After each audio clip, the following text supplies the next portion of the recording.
In 1895, a lawman in Miles City, Montana, could walk into a local saddlery and hand over $4 for a piece of engineering that promised to make him the fastest draw in the county. At the time, $4 was a small fortune for a working man, roughly $140 in today's money. But for that price, he wasn't just buying leather. He was buying a revolutionary new system called the skeleton rig. It was designed by a master craftsman named Al Firstnow to give peace officers an edge that a traditional holster simply couldn't provide. Instead of a deep leather pouch, the gun was held by a single band of spring steel. It looked like the future of frontier defense, but for many, it became a high-priced invitation to disaster. This was the hidden reality of the American West. While we often think of the frontier as a place where the best man won with the fastest gun, the truth is that the gear these men wore was often just as dangerous to them as the outlaws they were chasing. From shoulder holsters that required two hands to operate to widowmaker swivels that caused guns to fire at the wrong moment, the evolution of the Western gun rig is a story of lethal trial and error. Today we are pulling back the curtain on the most dangerous rigs you've never seen, exploring the mechanical failures, the specialized engineering of Native American warriors, and the high-stakes world of the frontier saddlers who tried to keep pace with a changing world. To understand how we got to the dangerous speed rigs of the late 1800s, we have to look at how people carried firearms when the West was still a vast, open wilderness. Between 1800 and 1840, the primary concern wasn't a fast draw. It was keeping your weapon from falling off your horse or getting ruined by the rain. In this era, men carried massive horse pistols. These were single-shot weapons, often heavy and clunky, that lived in pommel holsters, large leather bags draped over the front of a saddle. You didn't wear a gun on your hip while walking through town because, quite frankly, there weren't many towns to walk through. Your protection was mounted to your horse. As the gold rush took hold in the 1840s, more people began moving on foot in crowded mining camps and growing cities. This shift moved the gun from the saddle to the belt, leading to the Slim Jim or California pattern holster. These were form-fitting leather tubes that covered almost the entire revolver, protecting the delicate percussion caps from moisture and dirt. They were beautiful and functional, but they were slow. If you needed your gun in a hurry, you had to pull it straight up out of a long, tight sleeve of leather. By the time the Civil War ended, the frontier was flooded with military surplus gear. The standard was the flap holster, which featured a large leather cover that buckled over the handle of the revolver. It was perfect for a soldier marching through the mud, but it was a nightmare for a man in a sudden confrontation. You had to unbuckle a strap and lift a heavy flap before you could even touch your weapon. As the cattle industry boomed and cow towns like Dodge City and Cheyenne rose up, the need for something faster and more specialized began to grow. This is where the engineering became truly lethal. Enter Al Firstnow, a man who has been called the Steve Jobs of 1890s leather. Firstnow was a master who studied under legendary makers like J.S. Collins, and he understood that the professional gunmen of the era, the lawmen and the man-killers, wanted speed above all else. In his shop in Miles City, Montana, he perfected the skeleton rig. The skeleton rig was a radical departure from everything that came before it. It did away with the protective leather pouch entirely. Instead, it used a stiff leather backing and a leather-covered band made of spring steel that clamped onto the gun cylinder. The muzzle rested in a tiny leather cup at the bottom. Because there was no holster walls to clear, a lawman didn't have to lift his gun up. He could simply jerk it forward, snapping it out of the spring clip.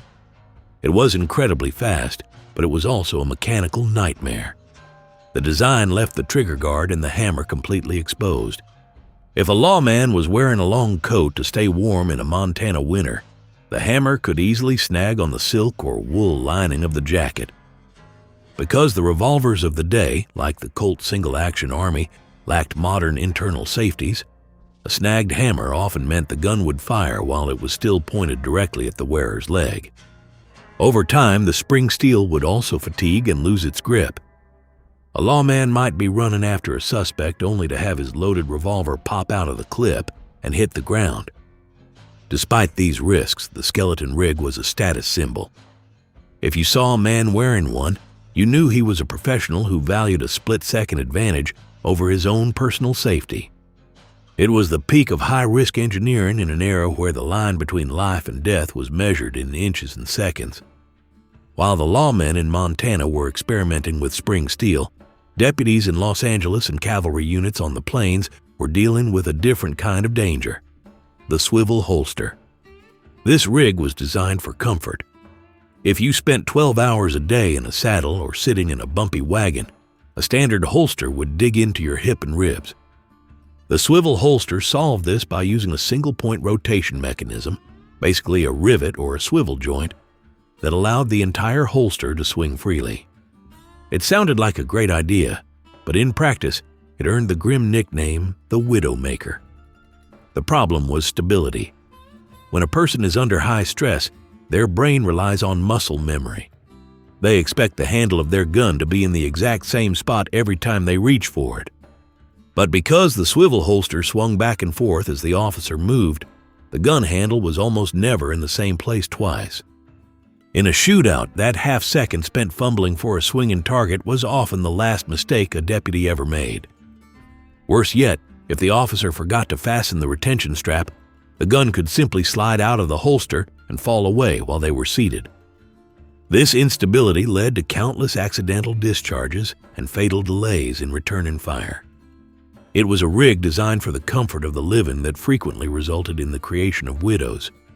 As towns began to grow, they often passed ordinances that forbade the open carrying of firearms. This forced the pistoliers of the era to get creative, leading to the rise of the Texas pattern shoulder holster in the late 1870s. Famous gunmen like Ben Thompson favored these rigs because they allowed a man to walk into a saloon with a full-sized revolver hidden under his coat. However, the early Texas pattern was fundamentally flawed.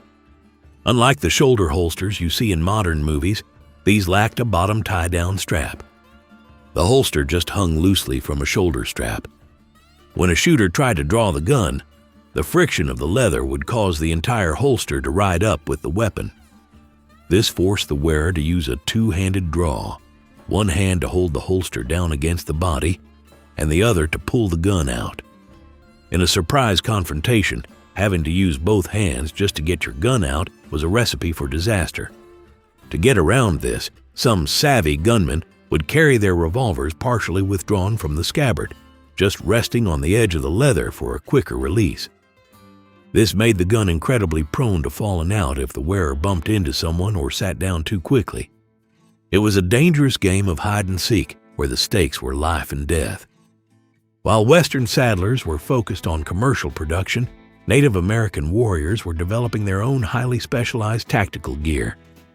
For the Lakota, Cheyenne, and Comanche, the transition from bows to firearms required an entirely new set of equipment. They didn't just copy European designs, they synthesized them with traditional methods to create gear that was both beautiful and incredibly functional for mounted warfare. A Lakota rifle scabbard, for example, was a masterpiece of brain-tanned deer or elk hide. These materials were chosen because they were silent and soft, unlike the squeaky commercial steer hide used by Western makers. They were often decorated with intricate lazy-stitch beadwork and long fringes that served as a canvas for tribal identity. Today, an original mid-19th century Comanche scabbard can be worth over $45,000. But the real genius lay in the field modifications. Native American warriors frequently cut down full-length rifles into short carbines to make them easier to handle while riding at a gallop. They would reinforce these shortened weapons with brass or copper tacks, which provided a better grip in sweaty or bloody hands and served as a visual record of the weapon's history. One of the most effective and dangerous native rigs was the carbine pommel loop. Warriors would take military carbine boots and modify them so the shortened rifle hung directly from the saddle horn. This gave the rider immediate access to firepower during a charge. Another common DIY rig was the California horn loop, which was a simple strip of leather with holes cut to fit over the saddle horn, allowing a rifle to hang diagonally across the horse's flank. It provided a lightning-fast draw, but because it had no retention strap, a sudden jolt or a hard gallop could send the rifle flying, leaving the warrior unarmed in the middle of a skirmish. The danger of all these rigs was multiplied by the nature of the guns themselves. The Colt single-action army, the iconic Peacemaker, was a beautiful machine, but it lacked internal safeties. The firing pin was part of the hammer. If you carried the gun with the hammer resting on a live round, any sharp blow, like dropping the gun or even bumping it against a hard wooden door frame, could cause it to fire. This led to the 5-round carry rule. You always kept the chamber under the hammer empty. However, in the heat of a range war or a brewing gunfight, many men would load all 6 rounds, desperate for that extra shot. By doing so, they turned their holsters into potential death traps. Professional gunmen sometimes took it a step further by creating slip guns. They would remove the trigger or disable the internal mechanism so they could fan the hammer with the palm of their other hand for rapid fire. While Hollywood loves the image of fanning, in reality, it was a desperate and inaccurate technique that often broke the gun's internal parts. More importantly, a slip gun in a traditional leather holster was terrifyingly dangerous. If the hammer snagged on anything during the draw, the gun would fire instantly before it was even clear of the leather. We also have to dismantle the myth of the gunslinger belt. The low-slung holster that tied to the thigh, the Buscadero rig, is almost entirely a product of 1920s Hollywood. It was designed to look dramatic on the silver screen. A real working cowboy of the 1880s wore his gun high on his hip. A low-slung holster would have beaten against his leg in the saddle for 12 hours a day, eventually causing bruising or making it impossible to ride comfortably. Even the famous figures we know today had gear that was more practical than the movies suggest. Wyatt Earp's rig at the OK Corral wasn't a flashy outlaw belt. It was a professional high-ride set made by Wright, Beverly and Company of Dodge City. It featured a triple drop loop holster that was angled upward to help stabilize the long 7.5-inch barrel of his Colt. Johnny Ringo, on the other hand, wore a double rig with unique high arches behind the gun butts. These arches allowed him to tuck his coattails behind the holsters so his clothing would never get in the way of his draw. He even used high-visibility red thread on black leather, a rare choice that might have helped him see his gear in the dim light of a smoky saloon. Then there was Wild Bill Hickok, who famously rejected holsters altogether. He preferred to tuck 2 ivory-handled revolvers directly into a silk sash or his waistband, butts forward. This twist draw was incredibly fast, but it required immense skill and dexterity. In the winter, he had to move his guns to his coat pockets because drawing from a sash under a heavy buffalo coat was mechanically impossible in a hurry. The era of these dangerous, specialized rigs came to an end, not because of a better holster, but because the world changed. The fencing of the open range in the early 1900s decimated the cowboy population. By 1919, Al Firstnow moved his business to Hollywood.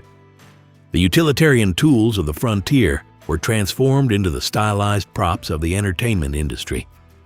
The Wild West gun rig became the movie gun rig, and the lethal reality of spring steel and swivel joints was buried under decades of cinematic myth. These rigs remind us that the frontier was a place where engineering was constantly catching up to the dangers of daily life. Whether it was a Lakota warrior modifying a military boot or a Montana lawman trusting his life to a $4 spring, these pieces of leather were the survival tools of a violent age. What do you think was the most dangerous design flaw in these early Wild West gun rigs? Let me know in the comments below.